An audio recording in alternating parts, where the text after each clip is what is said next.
Magandang gabi mga kahuwan. Narito na ating Pag-asa Weather Update today.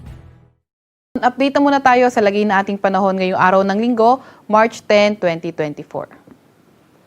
Sa kasalukuyan nga ay itong northeast monsoon o amihan nakakaapekto pa rin sa may northern at sa may central Luzon. Asahan nga natin dahil sa may northeast monsoon, yung maulap na papawiri na may mga ulan dito sa may Bicol region.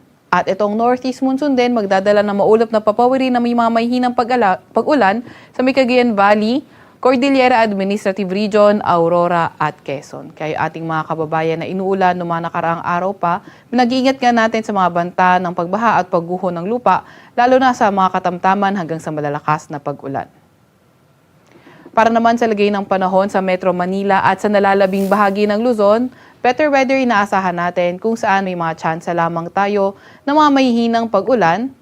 And then itong easterlies nakakaapekto sa nalalabing bahagi ng ating bansa. Kaya sa nalalabing bahagi nga ng ating bansa, partly cloudy to cloudy skies din, may mga tsansa ng mga localized thunderstorms. Wala naman tayong namomonitor na low pressure area man or bagyo sa loob or malapit sa ating Philippine Area of Responsibility.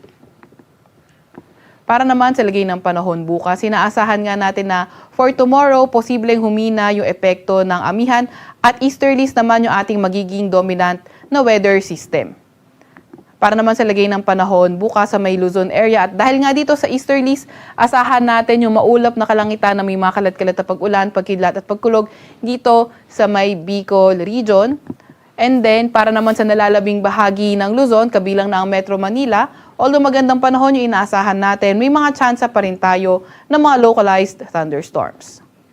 Agwat ang temperatura sa Metro Manila for tomorrow, 24 to 22 degrees Celsius. Dito naman sa Baguio ay 15 to 24 degrees Celsius, 22 to 31 degrees Celsius sa may Tagaytay area.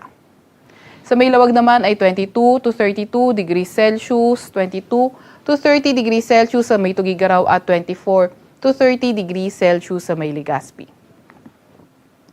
Agwat naman ng temperatura sa Puerto Princesa ay 25 to 32 degrees Celsius at 26 to 33 degrees Celsius naman sa Kalayaan Islands. Para naman sa lagay ng panahon dito sa may Visayas and Mindanao, asahan nga natin itong easterlies magdadala ng mga kalat-kalat na mga pag-ulan, pagkidlat, pagkulog sa may Visayas area for tomorrow sa may Eastern Visayas. Mas magandang panahon sa nalalabing bahagi ng Visayas at Mindanao kung saan may mga tsansa nga lang tayo ng mga localized thunderstorms.